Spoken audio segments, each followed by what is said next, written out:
Welcome back. Today we are drying our mackerel fish in our oven. This is my 2 mackerel fish, that is my toothpick, my salt, and my vegetable oil. So now I go ahead to put the fish together just like this. I'll use my toothpick to hold it, the fish, and this is it. This is how it look like, and I'll go ahead to do the other one too.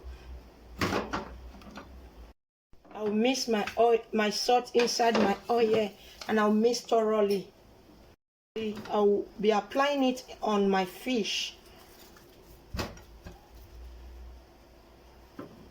So this is my fish. This is my fish and how it look, and I like to be there for some time. Our fish is ready. Our mackerel fish is ready.